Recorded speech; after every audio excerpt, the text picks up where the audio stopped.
que je considère être, moi, un cancer qui est susceptible de dévorer la démocratie. Je ne vais pas citer la civilisation romaine, mais on sait à peu près depuis Cicéron que la corruption, ça peut faire tomber des civilisations. Et ça n'est pas comme si ça ne concernait pas directement la vie des gens. C'est pas parce qu'on parle de faits qui concernent des gens puissants, qui dans le monde, dans l'entreprise, qui dans le monde politique, ça n'a pas de conséquences concrètes. Fabrice Arfi, journaliste d'investigation reconnu et cofondateur de Mediapart, est venu s'exprimer devant les sénateurs, et il n'est pas venu pour faire de la figuration. Durant son intervention, Fabrice Arfi a mis les responsables politiques face à leurs responsabilités, rappelé des faits dérangeants et posé des questions que beaucoup évitent. Il a dénoncé les zones d'ombre, les pressions, les atteintes à la liberté d'informer, et a rappelé avec force que la transparence n'est pas une option, mais un pilier essentiel de toute démocratie saine. Son discours, direct et sans détour, a surpris, secoué et provoqué un véritable moment de tension dans la salle. Et nous présenter nous faire part de votre expérience d'un propos liminaire, et puis après je passerai la parole à Madame la rapporteure et puis à mon collègue sénateur pour les questions. Merci. Merci beaucoup. D'abord, merci infiniment de l'attention et la curiosité portée par une chambre parlementaire sur ces questions-là. Et à titre personnel, Madame Goulet le sait, c'est toujours avec beaucoup de plaisir et d'honneur que je défère devant ce type de sollicitations, vu l'attachement que je porte au travail parlementaire, pas simplement pour faire la loi, mais pour également contrôler l'action des pouvoirs publics et du gouvernement, si j'ai bien lu la Constitution. Alors sur la thématique qui vous occupe, évidemment, je n'aurais pas la moindre prétention d'être exhaustif, mais vous parlez un peu comme on disait jadis, et toujours d'ailleurs dans l'ordre militaire, faire un rétex, un retour d'expérience qui n'est que le mien. Donc c'est la petite lucarne du travail que je mène depuis plusieurs années. Ça fait 25 ans que je suis journaliste, ça fait 17 ans que je travaille pour Mediapart, dont je suis totalement dépendant devant vous. Et me suis particulièrement attaché au sein du service que je co-dirige depuis plusieurs années maintenant, à mener des enquêtes sur les phénomènes que vous appelez de délinquance financière, qu'on peut appeler d'atteinte à la probité, de corruption, pas simplement au sens du code pénal, mais appelons ça aussi l'esprit de la corruption, qui est un laboratoire d'époque, il me semble, absolument passionnant, qui nous permet de mieux comprendre le monde tel qu'il est.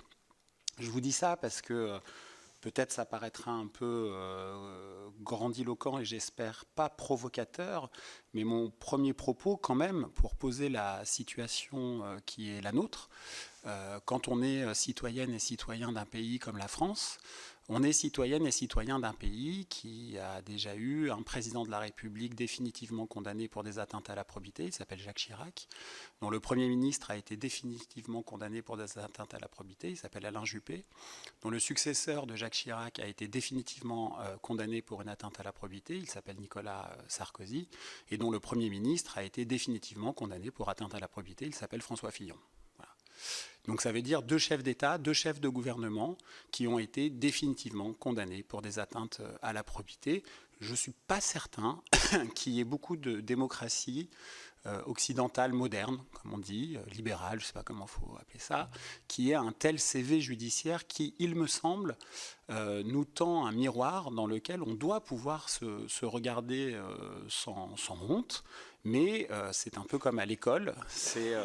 En mathématiques, c'est en nous posant des problèmes qu'on grandit. Et c'est en regardant, comme vous le faites avec cette commission, le problème qui nous est posé, qu'on peut peut-être avancer. Alors en disant ça, évidemment, je ne veux pas du tout donner l'impression que parce que j'ai parlé de 4 hommes de droite, que la question serait partisane et politique. Je n'ai aucune difficulté à évoquer le cas d'une affaire que je connais bien, Jérôme Cahuzac, le ministre du Budget qui était un fraudeur fiscal, ou même pendant la présidence socialiste de M. Hollande, le patron du parti présidentiel, Jean-Christophe Cambadélis, patron, quand il est désigné à la tête du parti socialiste, est déjà condamné 2 fois, définitivement pour des atteintes à la probité. On n'a pas pu en trouver un autre. On a mis quelqu'un qui avait été condamné déjà 2 fois. Bien sûr, pas de difficulté à parler pour les affaires qui concernent la France insoumise, et je reviendrai peut-être sur les réactions que ça a pu provoquer du monde politique, ou celle du Rassemblement national, et j'y reviendrai. Je ne peux pas faire l'économie non plus, dans un tel bilan, de ce qu'est la présidence Macron. Pourquoi je dis ça? Parce que Emmanuel Macron est, il me semble, en partie un enfant de l'affaire Fillon, si vous me permettez cette expression, et qu'il a fait en grande partie sa campagne de 2017 précisément sur la moralisation de la vie publique. Précisément sur, je me souviens d'un discours qu'il avait fait en mars 2017, arrêter ce sentiment d'injustice, d'inéquité qui existe, et faisant tout un tas de promesses qu'on entend souvent pendant les campagnes électorales, et qu'une fois lovées dans le fauteuil de la présidence, elles peuvent être un peu oubliées. Je donne juste un exemple.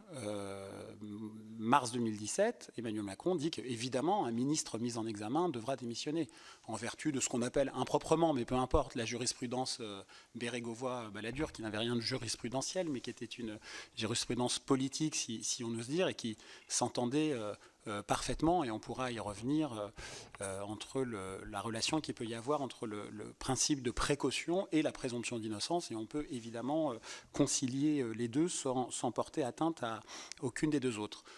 Aujourd'hui, il faut quand même constater que nous avons une ministre de plein exercice qui va être jugée pour corruption. Nous avons un secrétaire général de l'Élysée qui est mis en examen et qui va probablement être renvoyé devant un tribunal correctionnel pour des faits de prise illégale d'intérêt.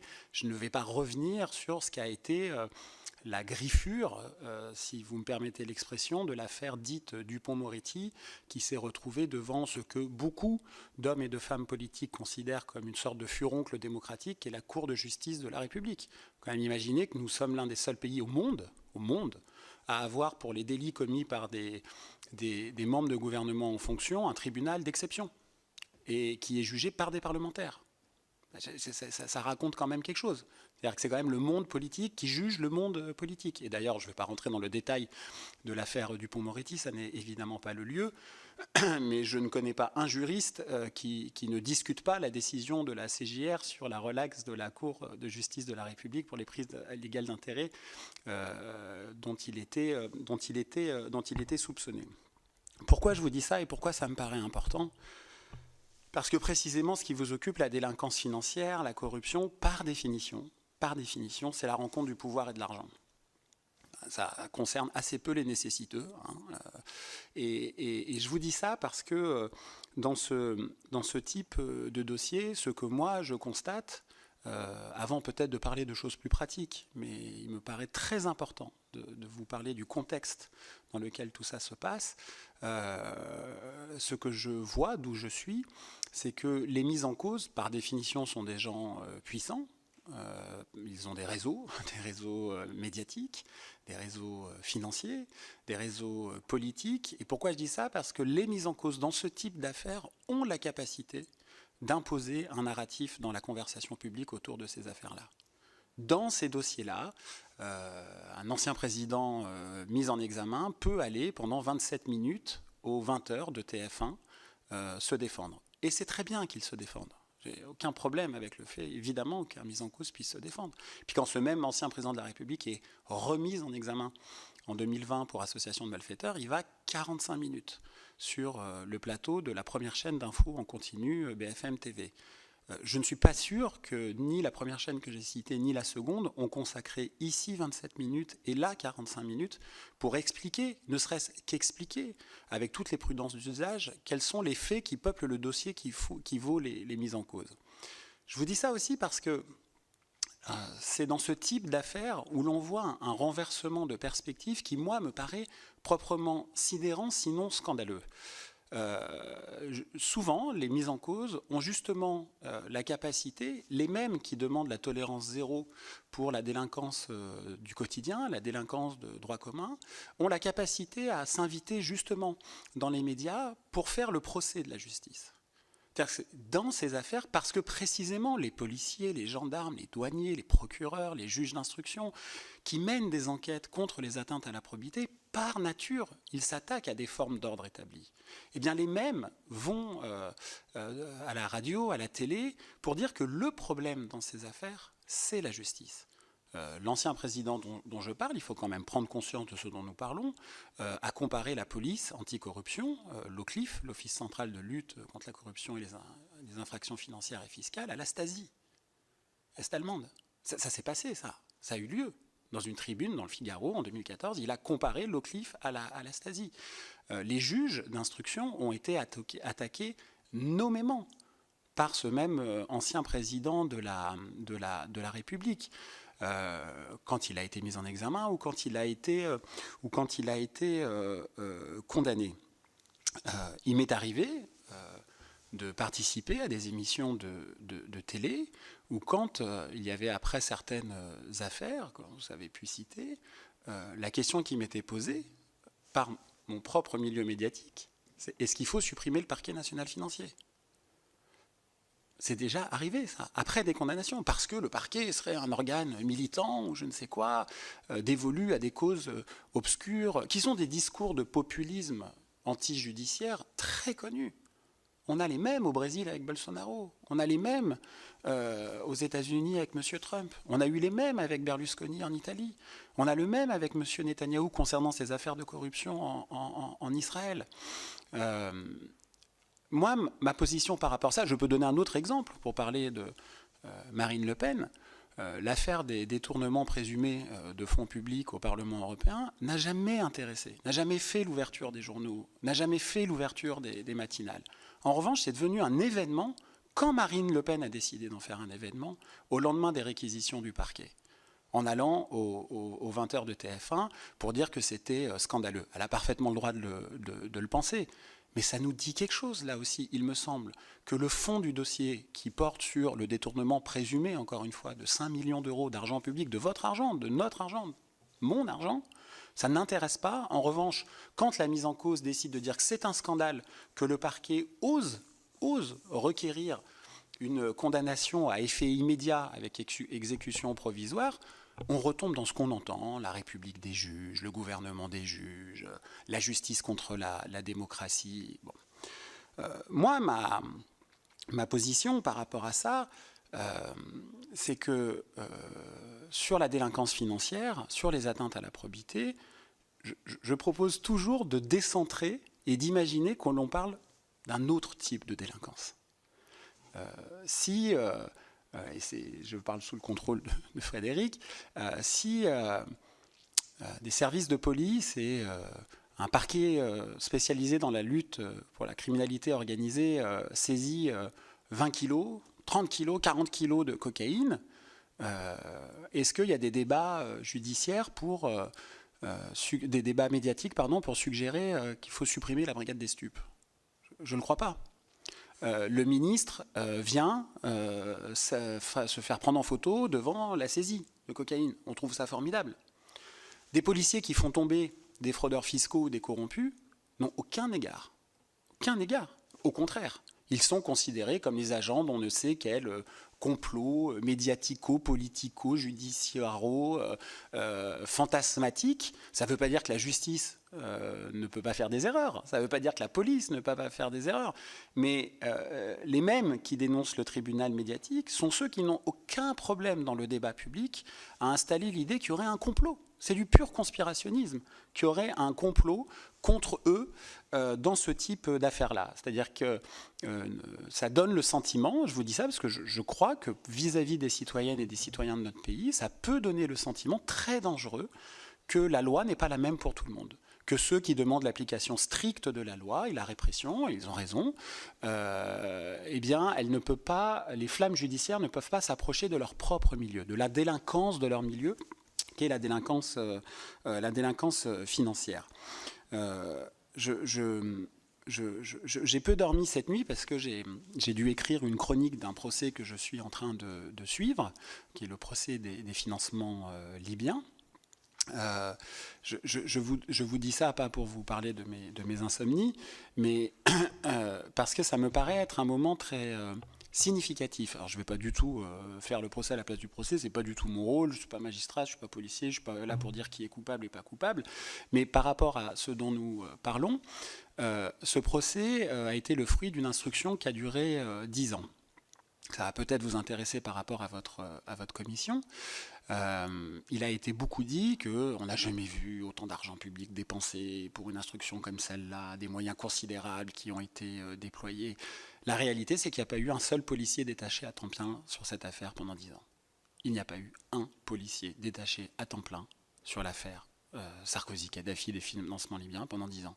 C'est ça la réalité de ce dossier, qui vous dit, il me semble, quelque chose de la saturation des services d'enquête, là c'est l'OCLIF dont je parle, pour essayer de mettre à jour ce type d'affaires. Et pourtant ils y arrivent. Le CV judiciaire que j'ai dépeint à gros traits pour commencer ce propos liminaire peut être vu de deux manières. La première, c'est le verre à moitié plein. Quand même, la justice est indépendante et la justice fait ce qu'elle peut avec le peu de moyens qu'on lui donne dans le type de résolution de ce dossier. Et puis on peut voir le verre à moitié vide, on peut voir les deux, c'est qu'on ne tire aucune espèce de conclusion de cela, collective. On ne tire pas de conclusion de ce que ça nous raconte. On continue, il me semble, de penser que quand il y a des affaires, c'est une sorte de rhume de la démocratie, de faits divers, financiers, plus ou moins spectaculaires, avec des gens connus, mis en cause, qui s'en sortent, qui tombent, qui s'en sortent pas, etc. Comme si ça ne disait pas quelque chose de plus grand que les faits et les personnes eux-mêmes sur ce que je considère être, moi, un cancer qui est susceptible de dévorer la démocratie. Je ne vais pas citer la civilisation romaine, mais on sait à peu près depuis Cicéron que la corruption, ça peut faire tomber des civilisations. Et ça n'est pas comme si ça ne concernait pas directement la vie des gens. C'est pas parce qu'on parle de faits qui concernent des gens puissants, qui dans le monde, dans l'entreprise, qui dans le monde politique, ça n'a pas de conséquences concrètes. La délinquance financière, la fraude fiscale, la corruption, c'est de notre argent dont on parle. C'est une richesse qui échappe à la nation. C'est une richesse qui échappe aux citoyens et aux citoyennes. C'est une richesse qui échappe aux services publics. C'est-à-dire qu'il y a un coût financier absolument considérable de ces affaires. On n'a même pas d'études très précises sur ce que nous coûte la corruption en France, contrairement à d'autres pays. Il en existe, mais il y en a peu. D'ailleurs, il y a peu de recherches universitaires sur les atteintes à la probité, sur la délinquance financière en France. Il y en a beaucoup dans d'autres pays. Depuis la crise de 29 aux États-Unis, il y a des recherches universitaires qui ont été poussées. Il en existe en France, mais ça n'est pas la majorité du genre. Et le deuxième coût de la facture de cette délinquance financière, c'est le coût démocratique. C'est le sentiment contre lequel il faut lutter et contre lequel j'essaye de lutter dans mon journal. Le tous pourri, évidemment qu'il n'y a pas de tous pourri. C'est l'idée qu'il y a des justices à deux vitesses. C'est l'idée que pour certaines délinquances, on va en prison et pour d'autres, on n'y va pas. Alors je ne suis pas en train de dire qu'il faut envoyer tout le monde en prison. C'est évidemment pas mon propos, mais c'est le sentiment de l'inégalité devant la loi. Et ça ne me paraît pas complètement étranger au désir de justice sociale qui est parfois revendiqué dans des mouvements brouillons, compliqués, désordonnés, dont on a vu plusieurs formes depuis un certain nombre d'années en France. Très rapidement, pour terminer ce propos liminaire, ce que je dis est quand même objectivé par des éléments concrets. Le ministère de l'Intérieur a rendu public il y a 1 an et demi, dans mon souvenir, des statistiques. C'est la première fois qu'on a eu un rapport statistique du service de statistique du ministère de l'Intérieur, qui est un organe absolument formidable, qui fait des études absolument passionnantes sur les atteintes à la probité. Et j'ai retrouvé le rapport. Pour les années 2016 à 2021, elles ont explosé de 28%. D'après le ministère de l'Intérieur. Donc c'est pas Mediapart qui le dit. Plus 28%. Est-ce que vous en avez entendu parler ? que ça fait l'ouverture des journaux? Est-ce que ça a suscité un débat politique au sein de l'exécutif pour dire plus 28%? Vous imaginez plus 28% d'accidents de la route? On dirait qu'il faut un plan national de sécurité routière. Vous imaginez s'il y avait plus 28% pour les cambriolages à Paris? Les autorités locales parisiennes diraient qu'il faut un plan là, de lutte contre les cambriolages à Paris. Plus 28% des atteintes à la probité. Je ne suis pas sûr qu'il y ait une seule personne qu'on peut prendre au hasard dans la rue qui soit au courant de ce dont nous parlons. Et c'est vrai qu'il y a l'ancien garde des Sceaux qui n'est pas resté longtemps, Didier Migaud, qui avait le projet, il l'avait annoncé publiquement, d'un plan national de lutte contre la corruption et les atteintes à la probité qui a disparu. L'autre donnée objective, c'est le classement de l'ONG Transparency International, qui a rendu son rapport encore tout récemment, et c'est l'indice de perception qui peut être discuté comme indice, évidemment, mais enfin le baromètre nous permet de voir l'évolution, et la France a chuté de 5 places. Et nous sommes désormais 25e. Nous la patrie des droits de l'homme, je ne sais pas, mais de la Déclaration des droits de l'homme, le pays qui a au frontispice de ces bâtiments liberté, égalité, fraternité, nous sommes désormais 25e sur ce tableau, avec cette ONG qui nous dit que le risque est aujourd'hui objectif de ne plus contrôler la lutte contre la corruption. Donc voilà, je ne sais pas à partir de quand. Vous savez, moi je suis très attaché à une fable scientifique qui est la fable de la grenouille, peut-être vous la connaissez. Alors c'est une fable parce que des scientifiques ont essayé de la vérifier et elle est inexacte, mais disons que philosophiquement elle est passionnante. Si vous mettez une grenouille dans une eau bouillante, elle sort du bocal parce que l'eau lui est parfaitement intolérable. Si vous la mettez dans une eau tiède que vous réchauffez petit à petit, eh bien, elle reste au risque de sa propre mort dans le réceptacle parce qu'elle s'est habituée. Et ce que je veux dire dans ce propos liminaire, avant de répondre à vos questions, c'est que essayons peut-être de ne pas être des grenouilles face à la délinquance financière et aux atteintes à la probité qui ne sont pas que des hochets pour la droite quand il y a des affaires de gauche, et pour la gauche quand il y a des affaires de droite. Ça nous raconte vraiment quelque chose du bien commun.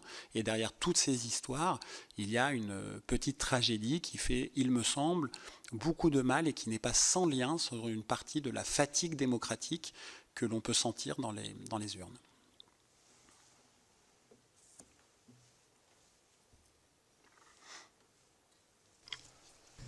Merci, Monsieur Arfi, pour ce propos très large et qui ouvre évidemment nos débats. Peut-être on va passer la parole à Monsieur Ploquin et puis je donnerai la parole après à Madame la rapporteure. J'allume le micro. Donc moi, ça fait un peu plus longtemps que Fabrice que j'observe ces phénomènes. Ça fait une quarantaine d'années et j'ai toujours essayé de garder ce qui n'a pas toujours été le cas de mes collègues, on va dire, qui faisaient la chronique entre guillemets policière, dont Edwy Plenel, qui était mon premier collègue. On a commencé ensemble à s'occuper de la police. Donc j'ai toujours veillé au mieux pour avoir les deux sources et pour me pencher en permanence sur les deux camps, c'est-à-dire d'un côté pour fréquenter le plus assidûment possible les sources policières pour comprendre ce qui se passait. Et puis de l'autre côté, je pense que ça me donnait un peu de recul à chaque fois, de me confronter aux acteurs criminels eux-mêmes, c'est-à-dire aux gangsters, aux voyous, aux petits délinquants, voilà, au peuple des délinquants et des criminels, aux assassins, tout ce que vous voulez. Parce que je pense que, j'ai toujours pensé qu'on apprenait autant, si ce n'est plus, de ce côté-là que du côté des policiers. Donc, je pourrais répondre aux questions des deux côtés. Je pourrais m'étendre sur les deux angles, les deux aspects. Mais je vais commencer, parce que ça s'emboîte mieux avec ce que vient de dire Fabrice, par le côté policier. Aujourd'hui, je commence par un chiffre et après je ferai un peu d'historique. Moi, j'ai regardé hier, j'ai essayé de comprendre, de voir combien de policiers en France étaient à même de lutter contre le blanchiment, donc avaient la technicité suffisante, parce que c'est important. Je veux dire, si on n'a pas de policiers qui savent bosser sur ces sujets, ça va continuer éternellement. Donc je pense que c'est la première clé. C'est, vous allez voir, ce que je considère être la grande misère de la police, côté police, des forces de répression contre le blanchiment et la criminalité financière. Moi, je ne sais pas si vous arriverez à vérifier ce chiffre, mais on m'a donné le chiffre. On m'a dit qu'il y avait en France 860 policiers enquêteurs suffisamment férus et costauds pour comprendre les systèmes de blanchiment contemporains. Je trouve ça assez peu. Et après, la deuxième donnée chiffrée que j'ai obtenue, je ne sais pas s'il faudra la vérifier également, c'est que dans ces affaires financières qui sont complexes, qui peuvent être même extrêmement complexes, voire impénétrables pour le commun des policiers, la moyenne de jugement, d'attente pour un jugement, c'est 7 ans. Je pense que ce sont deux données intéressantes, c'est-à-dire qu'entre le moment où vous démarrez une enquête financière et le moment où vous faites comparaître devant la justice les auteurs, il y a 7 années qui s'écoulent, ce qui est absolument gigantesque. On se plaint quelquefois, on dit oui, les trafiquants, les petits délinquants, ils comprennent pas la peine parce que elle tombe 2 ans après, mais là ils la comprennent encore moins. Les acteurs, on va dire, de la corruption, les acteurs, parce que c'est 7 ans. Je trouve que ce sont deux chiffres qui, moi, enfin, je veux dire, auxquels vous allez devoir réfléchir. Après, moi, je trouve assez courageux, en préliminaire, que vous lanciez dans une commission sur une commission d'enquête sur la lutte contre la délinquance financière, pour les raisons que vous allez comprendre. Quand j'ai commencé à travailler au milieu des années 80 sur ces sujets, j'ai vu naître un office central au sein de la police judiciaire qui nous a, à l'époque, fascinés. Il y avait un espèce de mouvement international de prise de conscience de la question des difficultés de l'importance et de l'impact social, économique et politique de la corruption, du blanchiment en général. Et donc, moi, j'ai assisté à la naissance, je crois que c'est Pierre Jox qui en était à l'initiative, d'un office central qui s'appelait l'OCRGDF, Office central de lutte contre la grande délinquance financière. Je me souviens très bien qu'au moment de la création de cet outil, à la fin des années 90, c'était un événement.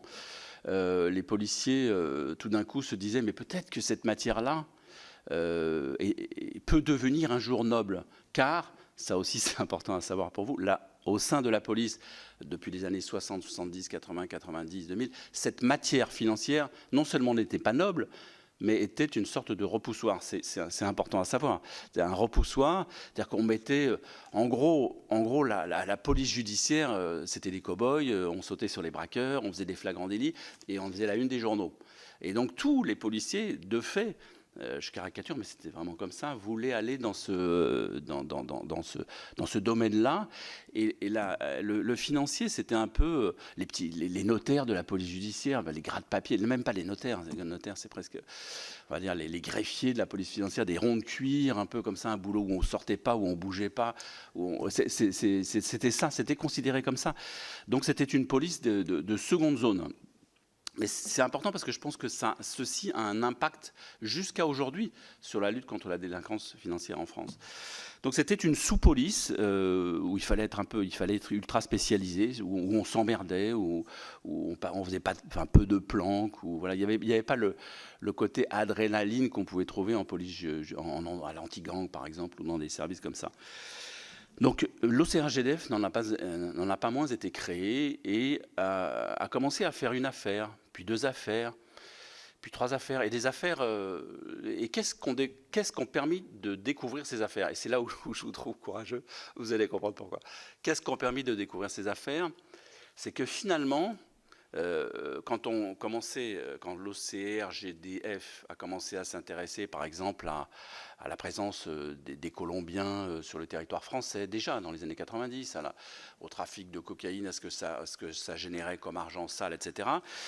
Eh bien, très vite, dans leurs enquêtes, ils se sont rendus compte que les trafiquants de stupéfiants, finalement, utilisaient les mêmes acteurs du blanchiment pour recycler leur argent sale que les fraudeurs fiscaux, que les amateurs de rétrocommission dans les grandes affaires de vente d'armes de la France, et qu'à partir de là, enquêter sur l'argent sale du trafic de stupéfiants, c'était à un moment donné risquer de trébucher sur des cols blancs, entre guillemets, mais et même sur la classe politique française en réalité, et sur les grands délinquants français, et sur les plus grands patrons les directeurs d'entreprise qui utilisaient ces réseaux, et sur les rétrocommissions, donc de déstabiliser l'État. Quand ils se sont rendus compte de ça, les policiers, ils ont commencé un peu à trembler pour leurs médailles, pour leur promotion, je veux dire, ça les a fait un petit peu reculer, ça les a un peu tétanisés, parce qu'à l'époque, c'est pas si loin que ça, mais c'est très loin aussi. Et à l'époque, c'était, je veux dire, ça pouvait, je veux dire, le ministre de l'Intérieur pouvait à tout moment peser sur une enquête de la police judiciaire, pousser un coup de gueule, etc. Donc, qu'est-ce qui s'est passé? Là, je vais vite parce que sinon, je ne vais pas raconter toute l'histoire de la police, mais globalement, à un moment donné, on a un nouveau ministre de l'Intérieur qui arrive, qui s'appelle Charles Pasqua, qu'on connaît bien au Sénat. D'ailleurs, la dernière fois que je l'ai rencontré, c'est au Sénat, 2 mois avant sa mort. Donc, je sais que c'était un habitué de cette maison. Qu'est-ce que fait Charles Pasqua? Sans le dire, évidemment, parce que ça n'a jamais été dit comme ça. L'OCR-GDF, donc outil montant qui montait en puissance au sein de la police judiciaire, est remis sévèrement à sa place. Le patron est promu je ne sais où, les meilleurs spécialistes sont...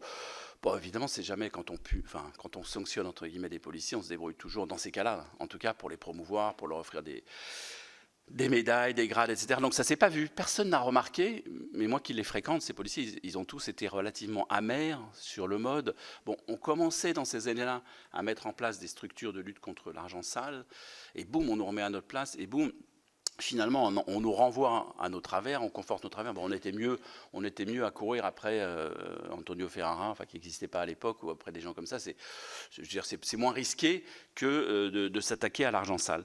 Donc, je pense que il faut comprendre ça. Il faut se souvenir de ça quand on essaie d'analyser aujourd'hui les capacités de la France de lutte contre l'argent sale. Le fait que c'est chez Gérald Darmanin depuis quelques années, il y a quelques années, peut-être sans doute avec l'aval, ou même peut-être à la demande de l'Élysée, j'ai pas encore très bien compris, mais le fait qu'on s'en soit pris à la police judiciaire comme on l'a fait, c'est-à-dire en gros en disant aux policiers de police judiciaire, vous vous prenez pour des aristocrates de la police, vous bossez pas assez, vos missions nous coûtent trop cher. C'est ça, hein, c'était ça le message. Quand vous vous déplacez, vous partez 4 jours, c'est trop, c'est pas. Je veux dire, derrière ce discours qui a abouti au démantèlement relatif de la police judiciaire, la situation dans laquelle on est aujourd'hui en France, on a affaibli en fait les spécialistes de la lutte contre la délinquance. La délinquance financière étant la délinquance la plus compliquée à traquer, on a forcément, on s'est un peu tiré une balle dans le pied. Tout ça au nom tout à fait audible, et je veux dire à la raison tout à fait audible que finalement ce qui dérange le peuple français, ce ne serait pas ces grandes affaires, mais ce seraient les cambriolages, les petites attaques, en gros la petite délinquance à laquelle il fallait accorder plus d'attention, à laquelle il fallait consacrer plus d'hommes. Donc on a dit à ces policiers de police judiciaire, vous allez réintégrer en gros la sécurité publique d'une certaine manière. Vous allez dépendre des préfets, de la sécurité. Vous connaissez tous la réorganisation de la police judiciaire actuelle. Je pense que c'est pas une bonne nouvelle. Cette réorganisation de la police judiciaire, pour écouter, moi, comme je le disais au début, des deux côtés, est une très bonne nouvelle pour les blanchisseurs d'argent sale, pour les trafiquants de stupéfiants. Alors évidemment, il nous reste les offices centraux, mais les offices centraux, donc c'est ce qui font illusion un petit peu, parce qu'ils sont puissants, parce qu'ils viennent de montrer qu'ils étaient capables d'arrêter des bandits en cavale, etc. Mais je pense que c'est l'arbre qui cache la forêt, parce que ces offices centraux, avant cette réforme, pouvaient s'appuyer sur le territoire, sur un maillage colossal, sur des gens extrêmement efficaces,